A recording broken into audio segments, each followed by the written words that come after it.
Well, the Chief of Police for Niagara Region, Bill Fordy, joins us this morning in studio. Fairly new job for you. You started in February, and you came from BC, where you were the police chief for Surrey, but also in the RCMP.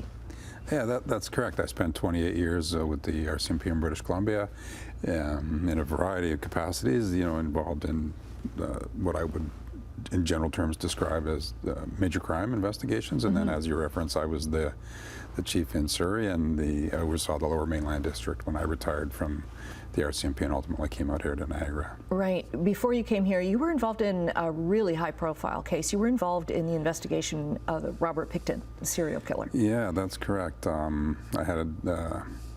worked with a great team of investigators on, what is arguably, he is the largest serial killer that's ever been in Canada, and I was the lead interrogator in that investigation, whereby he preyed on vulnerable women, a number of whom were Indigenous. It was an interesting process I went through the last couple months when he was stabbed and then ultimately passed away. I had, contact with my colleagues in British Columbia, and it was an interesting time for law enforcement, as there were a couple of serial killers operating in the Lower Mainland at that time, and he was ultimately charged and convicted, and devastating impact on the community and on families, of course.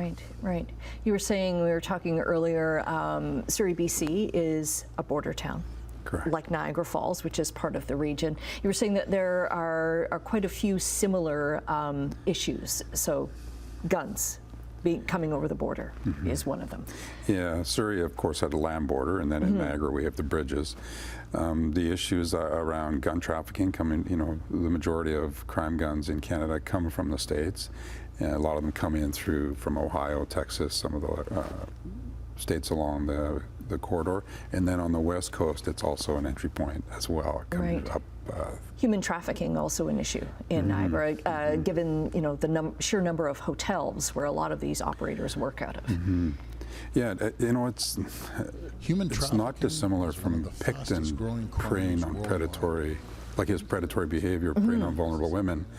Human trafficking is, again, predatory behavior where people are exploiting vulnerable women oftentimes, and I sometimes reference it as, they're being treated as a commodity, and if you're trafficking drugs can be trafficked once, but somebody who is trafficking humans can traffic them again and again and again. So it's a very predatory behavior, and the victimization is significant, and it's an issue in Niagara, and we are engaging more and more in it, and trying to contribute resources to try to help these women who are vulnerable women.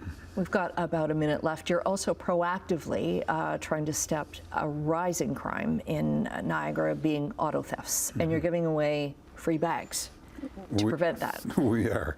Yeah, auto theft, as it's a national issue, and we're trying to play our part as part of the provincial strategy to reduce auto crime and the associated crimes that go along with it, oftentimes violent in nature.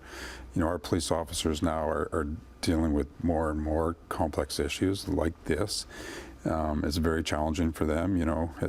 We're asking them to go into a variety of different situations. I often say, we want them to have the heart of a warrior, but the mindset of a guardian. There are times when they need to be a social worker. They need to be tough. They need to, be somebody that somebody can put their head on their shoulder and cry when they've lost a loved one. It's a very complex world that they're working in now. I'm very proud of the work they're doing. It's a tough job, and our people are doing a great job. Okay, well, thanks for coming in. Nice to meet you. Bill Fordy, Chief of Police for Niagara Region, and we'll get the links up on our website, chch.com/morninglive.